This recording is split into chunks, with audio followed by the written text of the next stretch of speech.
संस्कार भारती पीजी आप सभी लोगों का ऑनलाइन में स्वागत है। समस्त विद्यार्थियों को मैं बताना चाहूँगा कि आज हम कामायनी के बारे में पढ़ेंगे। कामायनी जो जयशंकर प्रसाद की छायावाद की एक आदर्श स्तंभ रचना मानी गई है। कवि जयशंकर प्रसाद ने इस कामायनी में 15 सर्ग रचित किए हैं, जिसमें पहला सर्ग चिंता है और तीसरा सर्ग हमारी श्रद्धा सर्ग है और अंतिम 15वां सर्ग है आनंद सर्ग। इन सभी सर्गों में मनुष्य यानी कि प्रलय से उत्पन्न स्थिति और मनु की चिंता का और आनंद सर्ग के बारे में कवि ने विस्तृत रूप से बताया है और साथ ही साथ ये भी बताया है कि जो हमारी श्रद्धा नाम जिस सर्ग का है वो श्रद्धा गंधर्व देश की एक राजकुमारी है, जो कला को निहारने हेतु वह हिमालय की उस पहाड़ी पर जा पहुंचती है, जहां मनु निराश जीवन के प्रति पूरी तरह से दुखी और हताश होकर के उस प्रलय की स्थिति का गवाह बनता है। उत्तर भारत में जब भयंकर प्रलय होता है तो उसमें देव जाति का वैभव, उनका जो ऐश्वर्य है वो देखते ही देखते नष्ट हो जाता है। प्रकृति की उपेक्षा न देवताओं के लिए अच्छी है न मनुष्य के लिए, क्योंकि प्रकृति से कोई भी दुश्मनी लेकर के इस संसार में जीवित नहीं रह सकता।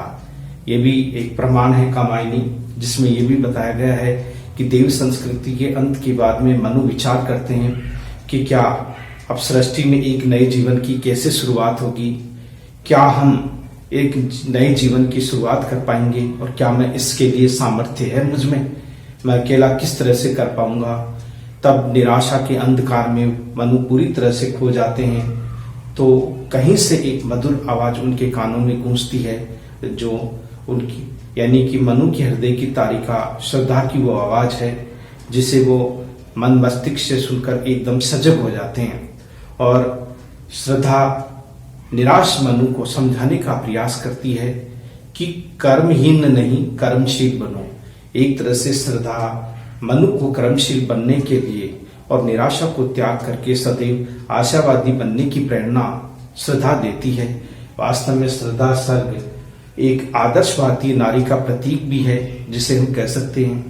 कवि ने इस श्रद्धा सर्ग के अंतर्गत दया, ममता, माया, जितने भी एक स्त्री धर्म के कर्तव्य हैं, उन सभी कर्तव्यों का उल्लेख किया है।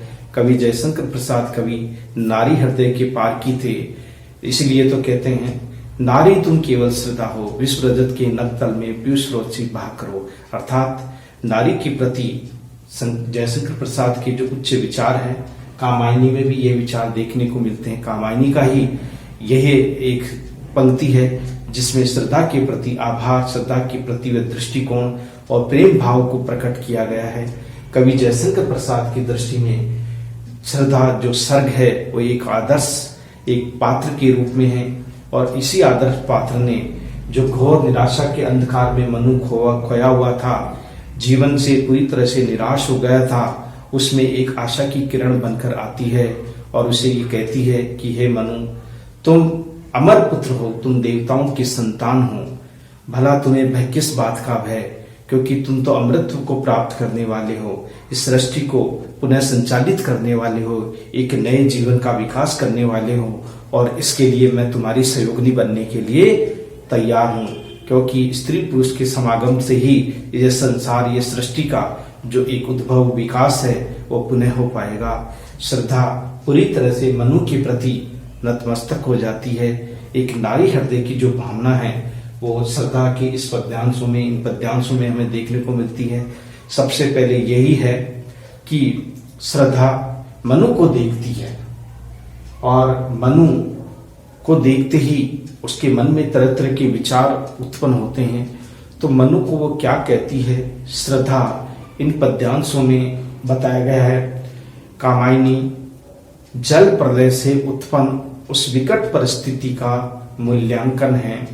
श्रद्धा मनु का विचार बदलने वाली एक नायिका है, जो मनु अपने जीवन से हार चुका था, जीवन में अंधकार भर चुका था, उस अंधकार को समाप्त करके एक नई आभा, नया जोश उत्पन्न करने की क्षमता रखने वाली वह महान जो श्रद्धा पात्र है। ये पात्र वास्तव में एक ऐसा पात्र है जिसने उस मनु की जीवन दृष्टि को ही पूरी तरह से बदल कर रख दिया। तो आइए हम इस श्रद्धा के उस सर्ग को पढ़ते हैं जिसमें श्रद्धा मनु से पूछती है।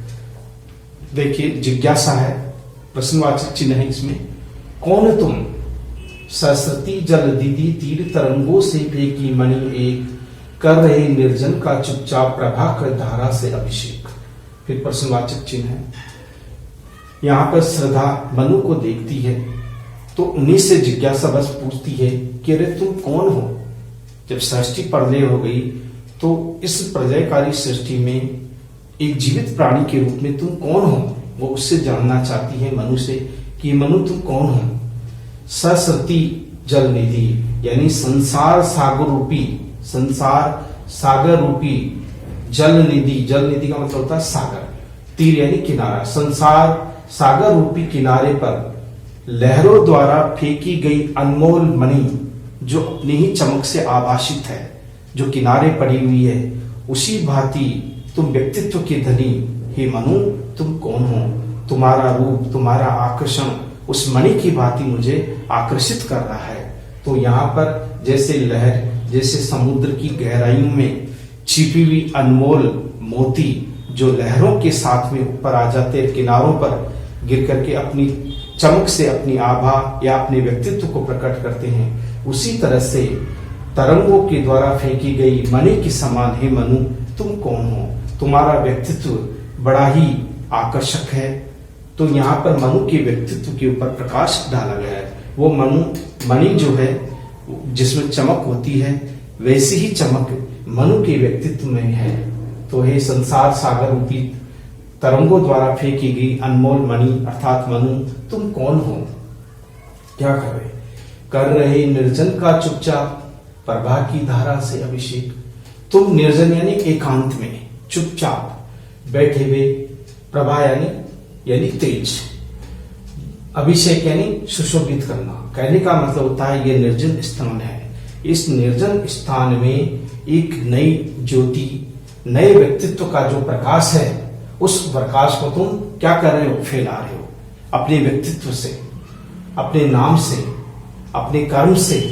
हे मनु इस एकांत में, निर्जन में, एकांत निर्जन यानी एकांत में तुम चुपचाप बैठे हुए हो और बैठ करके किसी मनन में, किसी विचारधारा में डूबे हुए हो। तुम्हारी जो तेज है, तेज की धारा से अभिषेक, अपने तेज की, अपने व्यक्तित्व के तेज से सारे संसार का क्या कर रहे हो, तुम सुशोभित कर रहे हो, उनको नया रूप दे रहे हो।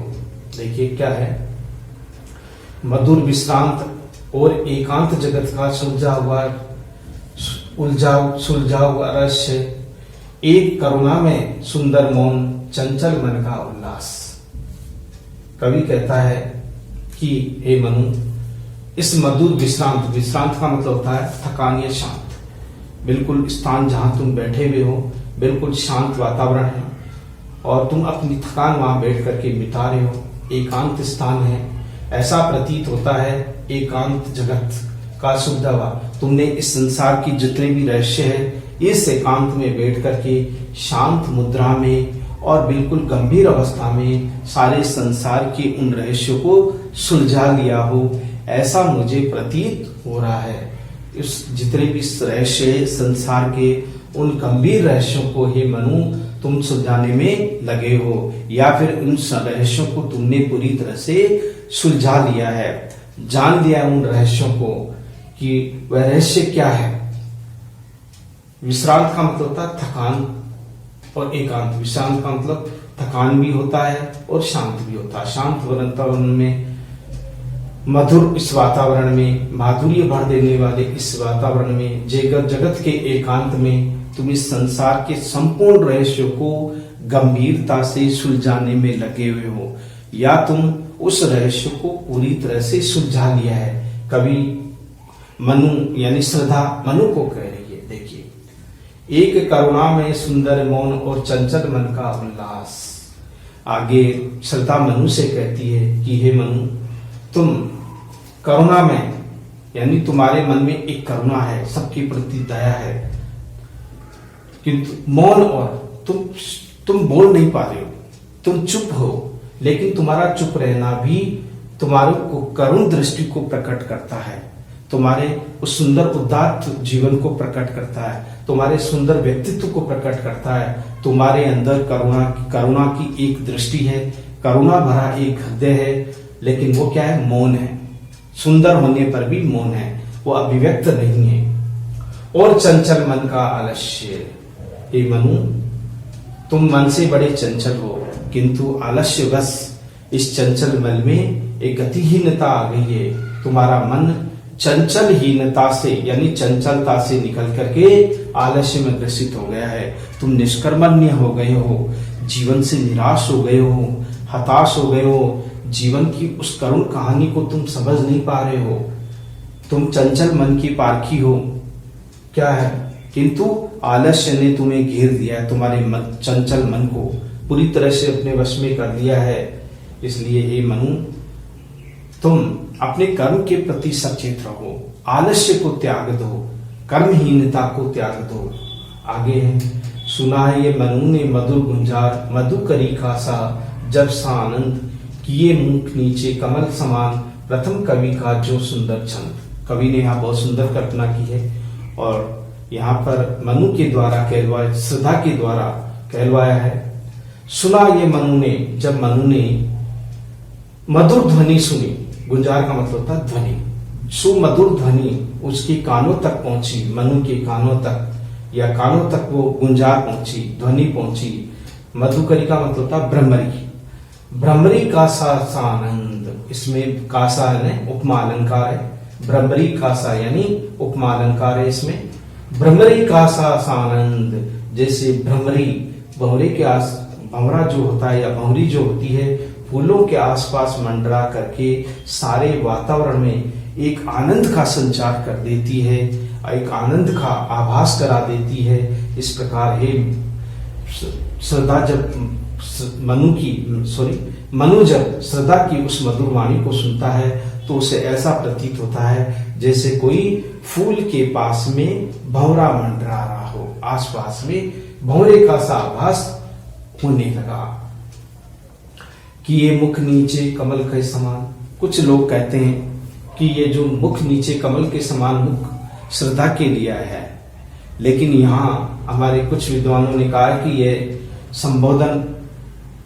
संबोधन श्रद्धा का मनु के प्रति है। इसलिए कमल समान का मतलब कमल के समान मुख जिसका हो, अर्थात वो मनु ही है जो कमल के समान अपने सुंदर मुख को नीचे किए हुए बैठा हुआ था। लेकिन यहाँ श्रद्धा उसे देखती है। कहने का मतलब यहाँ श्रद्धा के लिए भी कुछ विद्वानों ने कहा है, किंतु तर्क संगति यही है कि वास्तव में देखा जाए तो यहाँ केवल मनु का ही संबोधन है, मनु के लिए ही है कि मनु निराश थे, हताश थे, जीवन से दुखी थे, इसलिए बिल्कुल अपना सिर मुख नीचा करके बैठे हुए थे। प्रथम कवि का जो सुंदर छंद, अर्थात प्रथम कवि आदि कवि जो है, आदि पुरुष जिसे हम कहते हैं वाल्मीकि, जिसने रामायण की रचना की, उस प्रसंग के अनुसार एक कथा भी आती है कि एक चकवा चकवी में कोई शिकारी उस चकवी का या चकवे का शिकार कर देता है, तो दूषित मन यानी कि वाल्मीकि का मन प्रताड़ित हो जाता है। तो वो एक दोहा लिखते हैं, एक छंद लिखते हैं। वो छंद ऐसा प्रतीत होता है कि मानो कामायनी का ही वह प्रथम छंद हो। प्रथम कवि किसे कहा गया? वाल्मीकि को, जिसने रामायण की रचना की। और उसी कथा के अनुसार प्रथम जो छंद है एक चकवा चकवी को लेकर है, एक शिकारी उसको मार देता है, तो उसकी मृत शरीर को लेकर के वो एक श्लोक करते हैं। उस श्लोक को छंद कहा गया है।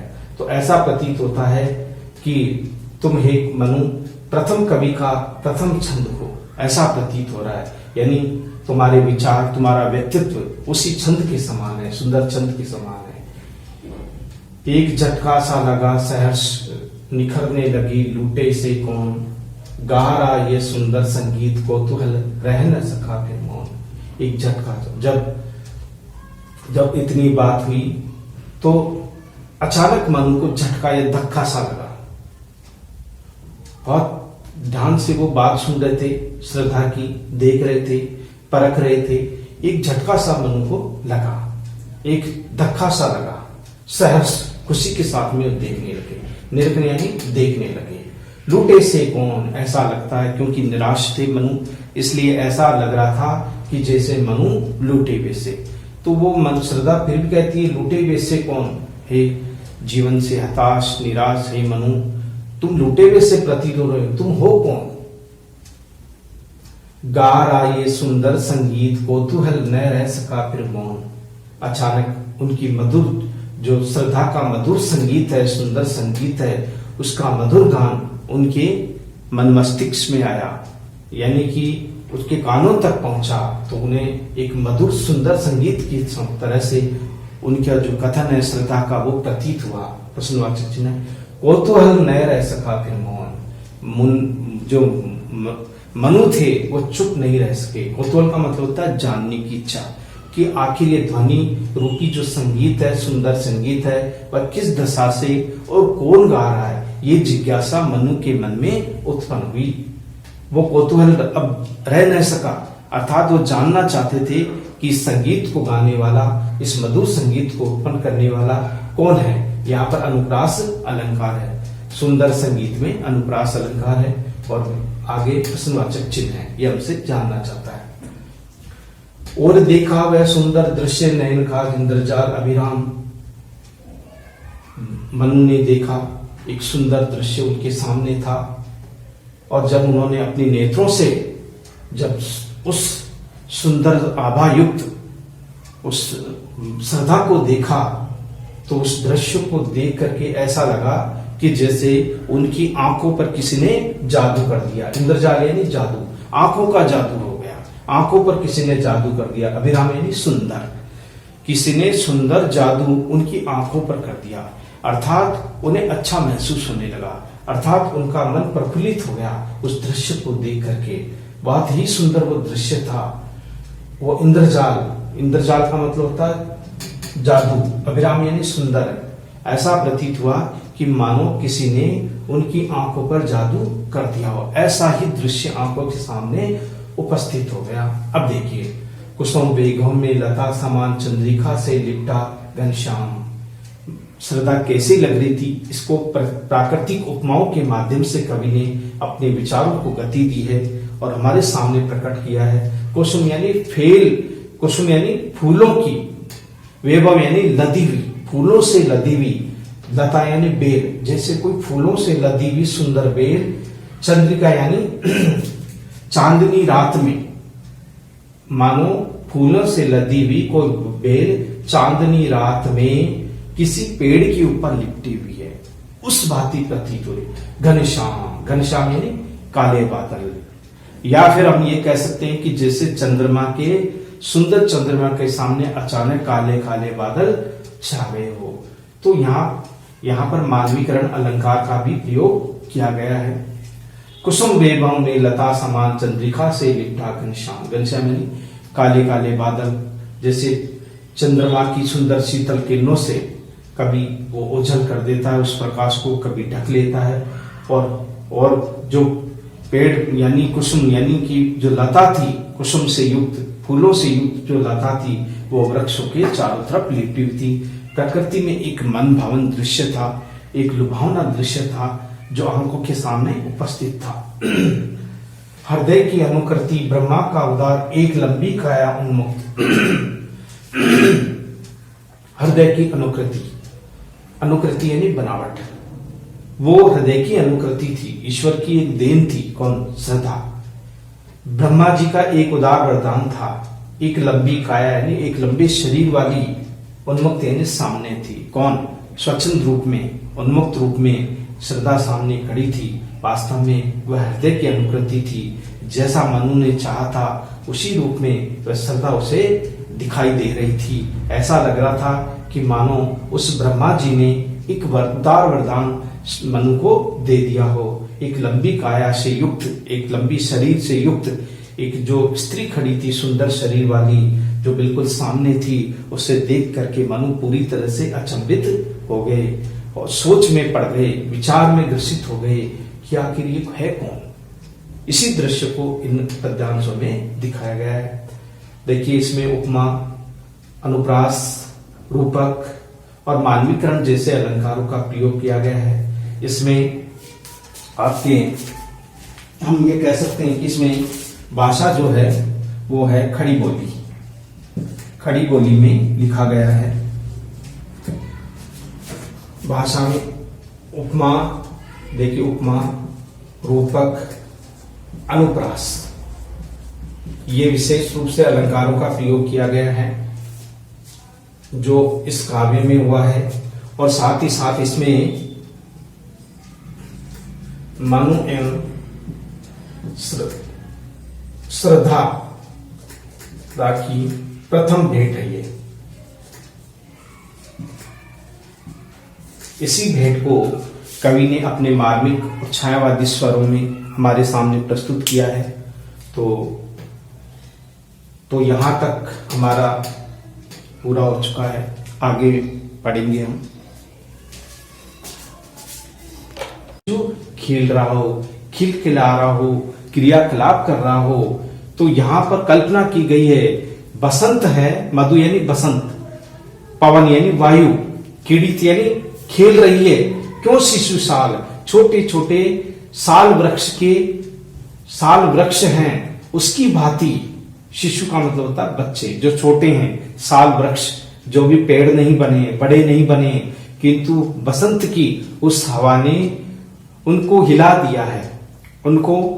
उनको इस तरह से प्रकट किया गया है कि जैसे कोई एक छोटा शिशु जो बाल अवस्था में है वो खेल रहा हो। हवा ने उसे गति दे दी, उसे हिला दिया। तो जो साल वृक्ष के जो छोटे वृक्ष थे वो इस तरह से प्रतीत हो रहे थे कि मानो बसंत ऋतु में बहने वाली हवा उन वृक्षों को पूरी तरह से हिला दिया हो। शोभित हो सौरभ संयुक्त, देखिए बसंत ऋतु है, शोभित यानी शोभायमान हो रहे हैं, सौरभ संयुक्त, सौरभ यानी जितने भी फूलों के पेड़ है जो संयुक्त है, जुड़े हुए हैं, जो गुच्छों की भांति है, जो समूह के रूप में, संयुक्त यानी समूह है। समूह में जितने भी फूल है वो फूल आच्छादित हो गए हैं, फल फूल गए हैं, फूल सुशोभित हो गए हैं, फूल बहुत ही सुंदर प्रतीत हो रहे हैं, क्योंकि बसंत ऋतु है। जब उसने प्रकृति के इस रूप को देखा मनु ने, तो पूरी तरह से प्रकृति के प्रति वह आनंदित हो गया। जीवन के प्रति एक कामना थी, एक इच्छा थी, वो मनु के मन में उत्पन्न होने लगी। मनु ये विचार करने लगा कि निश्चित रूप से ये मुझे जीवन जीना चाहिए, क्योंकि प्रकृति जीवन परिवर्तन का नियम है। प्रकृति हमें शिक्षा देती है कि जीवन गतिशील है, जीवन में कभी निराश नहीं होना चाहिए, विपरीत परिस्थितियां आती है, ये एक प्रेरणा थी उसकी। अब देखिए अब सुंदर उनका रूप रंग यहां से शुरू होता है श्रद्धा का। मृषण गांधार देश के नील रोम वाले मेसों के चरण ढक रहे थे, उसका वपु कांत बन रहा था कोमल वर्म। जो श्रद्धा थी, मृषण का मतलब होता है कोमल, मृषण का मतलब होता है कोमल। गांधार ये देश का नाम है, गांधार प्रदेश जो पाकिस्तान के पास में है, गांधार प्रदेश है। वही गांधार प्रदेश की वह राजकुमारी थी जो कोमल नीले रोम वाली, नीले बालों वाली, नीले रोम वाली, मेसो यानी जो भेड़ों के चमड़े से बनी हुई जो एक पोशाक थी, उस पोशाक को श्रद्धा ने अपने शरीर के ऊपर धारण किए हुए थी। चरण का मतलब होता चमड़ी, चमड़ी।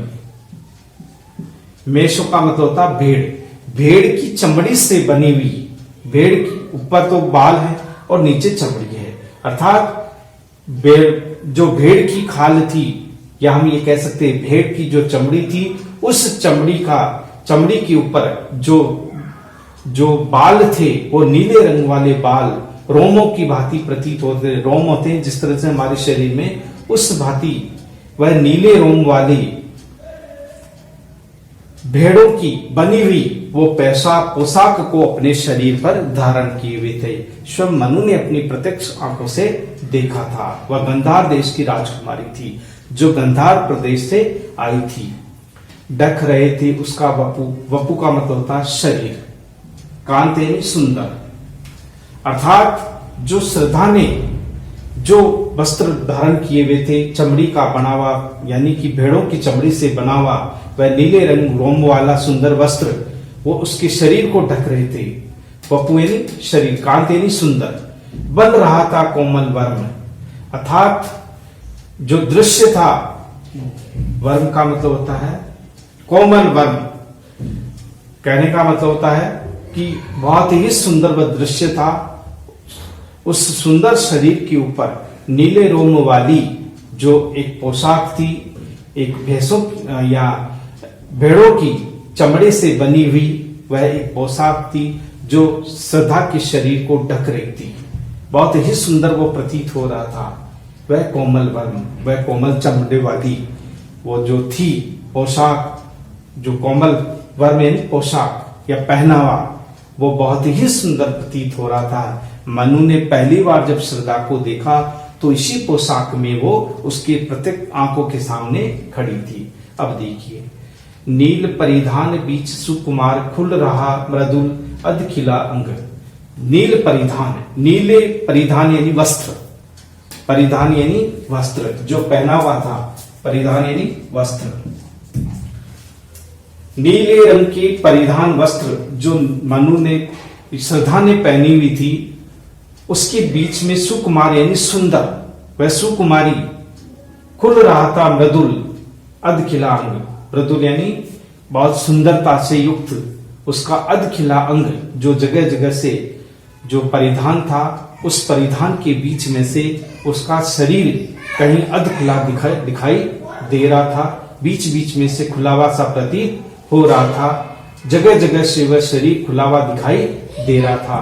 नीले शरीर, नीले परिधान वाली वह राजकुमारी जिसका शरीर उस नीले परिधान के बीच में छुपा हुआ था, किंतु बीच बीच में कहीं कहीं उसका अधखुला अंग भी दिखाई दे रहा था। यह मनु ने देखा क्योंकि घुटनों के नीचे और शरीर के गर्दन यहां तक उसने अपने वस्त्र धारण किए हुए थे।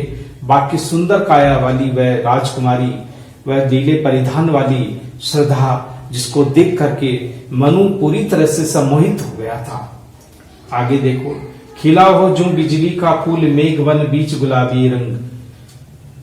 साक्षात रूप में श्रद्धा का रंग गुलाबी था, बहुत ही कोमल, बहुत ही सुंदर रंग वाली वह नायिका थी, बहुत ही सुंदर रंग वाली वह श्रद्धा थी। और श्रद्धा का जो शरीर के ऊपर से जिस तरह से वो वस्त्र धारण किए हुए, वो अपने वस्त्र नीले रंग के वस्त्र धारण किए हुए थी, उसके अंतर्गत जो खुला हुआ शरीर का अंग था वो इस तरह से प्रतीत हो रहा था जैसे कोई बिजली का फूल खिला हुआ हो, जैसे बादलों के बीच में अचानक कभी कभी प्रकाश की एक किरण निकल जाती है। मेघवन, मेघवन का मतलब होता है बादलों के एक समूह के रूप में, बादलों के एक समूह के रूप में अचानक कोई प्रकाश बाहर आ जाता हो, अचानक कोई बादलों के बीच में कोई बिजली चमक उठी हो, उसी भांति ऐसा प्रतीत हो रहा था श्रद्धा का शरीर में कि जैसे कोई गुलाबी रंग का या कोई मेघवन बीच में कोई गुलाबी रंग का बिजली का फूल खिला हुआ हो। बहुत ही सुंदर वह काया थी श्रद्धा की, जिसको देख करके मनु पूरी तरह से मोहित हो गए। बिजली के फूल की भांति उसके शारीरिक सौंदर्यता थी। ये उपमा दी गई है, बहुत ही सुंदर और अनुपम उपमा है। अब देखिए, जहां वह मुख आह मुख पश्चिम में व्योम बीच गिरते हो घनश्याम। जब मनु ने देखा तो मुंह से आह निकला, वह मुख, उस मुख को देखा, श्रद्धा के मुख को देखा। श्रद्धा के मुख को देखा किसने? मनु ने। तो मुख से आह निकली। वो अचानक आश्चर्य अचंभित हो गया, मुंह से आह निकली। प्रश्नवाचक चिन्ह है यहाँ। प्रश्नवाचक चिन्ह का मतलब, प्रश्नवाचक चिन्ह है विस्मय बोधक चिन्ह है। विस्मय बोधक है, विस्मय विचित हो गया वो, क्योंकि चिन्ह भी विस्मय बोधक है। आश्चर्यचकित हो गया, देखता रह गया मनु। और कैसा प्रतीत हो रही थी मनु उस श्रद्धा उस समय? पश्चिम के व्योम में बीच गिरते हो घनश्याम, जैसे सूर्यास्त के समय छोटे छोटे बादल जो सूर्य को ढक लेते हैं और अचानक फिर कोई रोशनी बाहर निकल आती है। व्योम का मतलब होता आकाश, घनश्याम यानी बादल, घनश्याम यानी काले रंग के बादल। काले रंग के बादल जैसे पश्चिम के बादल सूर्य की उस किरण को ढक लेते हैं, घेर लेते हैं और फिर अचानक खुल जाते हैं। और उस खुलते समय जो किरण जो बाहर निकलती है बड़ी ही आकर्षक प्रतीत होती है। वह अद्भुत दृश्य ऐसा प्रतीत हो रहा था कि जो श्रद्धा का मुख था वो ऐसा प्रतीत हो रहा था कि जैसे अस्त होते हुए सूर्य की मुखमंडल में लालिमा छा जाती है, उसी भांति उसका मुखमंडल दिखाई दे रहा था। उस लालिमा के बीच में ही काले काले बादल भी आ जाते हैं जो उसकी सुंदरता को कम कर देते। किंतु ये श्रद्धा की सुंदरता थी, वह तो पश्चिम की व्योम के समान जो बीच बीच में बादल उसकी शोभा को और अधिक बढ़ा देते थे, कभी घटा देते थे, किंतु यह श्रद्धा की सुंदरता थी। अब देखिए, अरुण रवि मंडल जिसको भेद दिखाई देता हो छविधाम। देखिए, अरुण यानी लाल रंग का, रवि यानी सूर्य मंडल, सूर्य मंडल जो उदित होता हुआ या अस्त होता सूर्य मंडल, जो आभा लाल रंग की सी प्रतीत होती है। श्रद्धा का मुख भी उस रवि मंडल की भांति लाल रंग का सा प्रतीत हो रहा था। अनेक भेद दिखाई देता हो, भेद देता हो छविधाम। छविधाम का मतलब होता है सुंदर दृश्य, सुंदर दृश्य। छविधाम बहुत ही सुंदर वह दृश्य जो संपूर्ण भेदों को भेद देता है। तो मनु ने भी श्रद्धा के मन में झांक कर देखा, उसकी सुंदरता को, उसके एहसास को महसूस किया, उसकी भावना को अनुभवित किया। अब देखिए कि या नव इंद्रनील लघु संग फोड़ धधक रही हो कांत, या फिर श्रद्धा इस तरह से प्रतीत हो रही है कि जैसे नीले रंग का कोई छोटा पहाड़ी स्थान या नीले रंग की कोई पहाड़ी, उस पहाड़ी में से कोई ज्वालामुखी फट गई हो, फोड़ करके बाहर धधक रही हो और वह उसकी जो प्रकाश किरणें हैं वो दूर दूर तक फैली हुई दिखाई दे रही हो। उस भांति श्रद्धा का मुख दिखाई दे रहा है, चमक दिखाई दे रही है मुख की, जैसे कोई छोटी पहाड़ी, संग यानी पहाड़ी, पहाड़, कोई छोटा पहाड़, लघु यानी छोटा पहाड़, इंद्रनील नीले रंग का, नीले रंग का, नव यानी नया, कोई नया नीले रंग का पहाड़ ज्वालामुखी फोड़ करके मानो प्रकट हो गया हो और जिसका प्रकाश दूर दूर तक फैला हो। उसी भांति श्रद्धा की सुंदरता भी दिखाई दे रही थी। यह उपमानित है, उपमा दी गई है श्रद्धा के मुख से। तो यहाँ पर बहुत ही सुंदर और अद्भुत कल्पना की है जयशंकर प्रसाद ने कि एक छोटी पहाड़ी जो फूट करके ज्वालामुखी के रूप में प्रकट हो रही है, प्रकट होती हुई ज्वालामुखी इस प्रतीत होती है जैसे साक्षात रूप में कोई श्रद्धा का ही सुंदर मुख हो, चमकीला और आभासित होने वाला मुख था। देखिए, कांत यानी सुंदर, जो सुंदर तरीके से धधक रही थी वो पहाड़ी।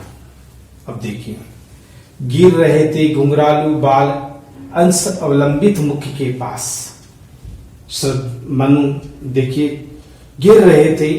श्रद्धा जब देखा, मनु ने श्रद्धा को देखा तो जो घुंघरालू बाल थे वो कंधे तक बखरे हुए थे।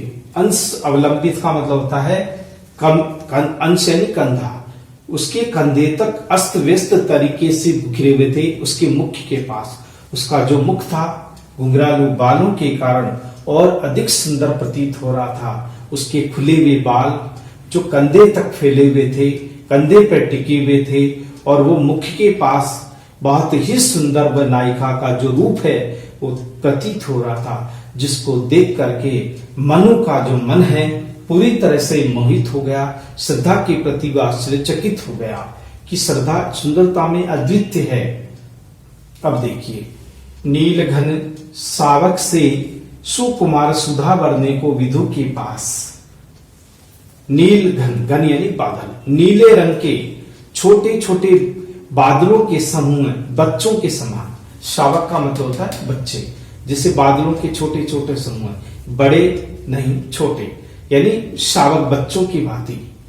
ऐसा प्रतीत होता है कि मानो सुधा यानी अमृत, विधु का मतलब होता चंद्रमा, मानो वो चंद्रमा के पास में, विधु यानी चंद्रमा, मानो वो चंद्रमा के पास में कोई अमृत भरने जा रहे हो। कौन? नीले रंग के सुंदर सुंदर छोटे बादलों के समूह है, ऐसे प्रतीत हो रहे थे। बादलों के वो बच्चे थे, हम बादलों की शावक कह सकते, बच्चे थे जो सुकुमार थे, बहुत कोमल आयु के थे। वह अमृत भरने के लिए कहा जा रहे थे? चंद्रमा के पास जा रहे थे। बहुत ही सुंदर ये दृश्य की कल्पना की गई है। तो यही सुंदरता श्रद्धा के पास थी। अब देखिए, और उस मुख पर वह मुस्कान, रक्त किसले पदले विश्राम, अरुण एक किरण अमलान, दिखाई अलसाई अभिराम। श्रद्धा की उस सुंदर दृश्य को देख करके मनु आश्चर्यचकित हो जाता है। देखिए, और उस मुख पर वह मुस्कान देखा मनु ने कि श्रद्धा थी वो मंद मंद मुस्कुरा रही थी, उसकी मुस्कान चेहरे पर स्पष्ट रूप से दिखाई दे रही थी। रक्त किसलय, किसलय का मतलब होता है, किसलय यानी रक्त यानी लाल, किसलय का मतलब होता है कली, लाल रंग की सुंदर कली, फूल की कली या फूल का कोई पत्ता, लाल रंग की कोई कली, पदले विश्राम, जैसे कोई लाल रंग की कली पूरी तरह से थक गई हो, अब विश्राम करने के लिए बैठी हो। रक्तिमा लिए हुए, रक्तिमा से युक्त, लालिमा से युक्त, किसले यानी अधखिला फूल जो पूरी तरह से खिलाना हो, वही यानी श्रद्धा की भी यही अवस्था थी, बाल्य अवस्था, जो कोई बड़ी नहीं थी, एक स्त्री के रूप में नहीं थी। वही मुख पर सुंदर मुस्कान और रक्त किसले, रक्त किसले का मतलब होता है लाल रंग की सुंदर कोमल कोमल पद के समान। वह पूरी तरह से थकी भी तो नहीं थी, लेकिन थकान की अनुभूति प्रतीत हो रही थी। अरुण एक किरण अमलान, दिखाई अलसाई सी अभिराम। अरुण का मतलब होता है लाल, लाल रंग की एक किरण, अमलान, अमलान यानी स्वच्छ, अमलान यानी स्वच्छ, अधिक अलसाई हो अभिराम, अभिराम यानी सुंदर। देखिए, मनु ने जब श्रद्धा के मुख को देखा तो देख करके ऐसा प्रतीत हुआ कि जैसे कोई उदित होते हुए सूर्य की एक किरण जो बिल्कुल स्वच्छ रूप में, अस्वच्छ रूप में प्रकट हो रही हो, उसी तरह से वहां स्वच्छता का जो दृष्टिकोण है उसके चेहरे पर, श्रद्धा के चेहरे पर स्पष्ट रूप से दिखाई दे रहा था। अधिक अलसाई हो अभिराम, क्योंकि श्रद्धा भी जो थी वो काफी लंबे समय से लंबी यात्रा करके आई थी, उसकी शरीर में भी हल्की सी एक अलसायापन वो सुंदर रूप से दिखाई दे रहा था। अलसाना भी सुंदरता हो सकता है, कल्पना नहीं की, लेकिन कवि ने यहाँ कल्पना की है। अलसाए रूप में भी उसका जो चेहरा था वो बहुत अधिक सुंदर प्रतीत हो रहा था, यद्यपि स्वच्छ था उसका चेहरा। वह सुंदर एक सूर्य की किरण की भांति जीवन में मनु के लिए एक प्रेरणा की स्रोत बनकर आई थी, एक आधार स्तंभ बनकर आई थी। तो इस प्रकार श्रद्धा की उस सुंदरता को देख करके मनु पूरी तरह से प्रफुल्लित हो जाता है। श्रद्धा को देख करके उसके जीवन जीने की प्रेरणा व जीवन जीने की जो लालसा है और अधिक उत्पन्न होने लग जाती है। तो ये जो पद्यांश थे, उन समस्त पद्यांशों में श्रद्धा का प्रथम परिचय से इसका आरंभ होता है और बाद में और मनु की कल्पनाओं से हमने मनु की कल्पना के बारे में इसमें किया है कि किस तरह से मनु श्रद्धा के लिए तरह तरह की कल्पनाएं करता है, तरह तरह की उपमाएं देता है। इन्हीं उपमाओं का उल्लेख इन पद्यांशों में किया गया है। तो प्रिय विद्यार्थियों, हमने अभी तक यहीं तक कामायनी का ये कुछ शेष जो भाग था हमने पढ़ा, जिसमें ब्रज के साथ साथ खड़ी बोली के प्रभाव को भी हम इसमें देख सकते हैं। तत्सम तद्भव शब्दों का प्रयोग भी आप इसमें देख सकते हो। तत्सम शब्द और तद्भव मुख्य रूप से यहाँ आए हैं। अलंकार और छंदों का प्रयोग जिसमें आपने रूपक और अनुप्रास अलंकार, जैसे यहाँ तीर तरंगों में यहाँ अनुप्रास अलंकार का प्रयोग किया गया है और कहीं कहीं उपमा अलंकार का भी सुंदर प्रयोग देखने को मिलता है। वस्तु उपमा अलंकार का प्रयोग यहाँ है। नील परिधान बीच मृदुल खिला अंग, वस्तु उपमा अलंकार का प्रयोग भी यहाँ देखने को मिलता है। तो इस प्रकार अलंकार और छंदों से युक्त ये जयशंकर प्रसाद की एक अमर कृति कामायनी का हमने कुछ अध्ययन किया। जो शेष भाग है वो हम आगामी कक्षा में पढ़ेंगे। तब तक के लिए हमें धन्य आज्ञा दीजिए। Thank you very much.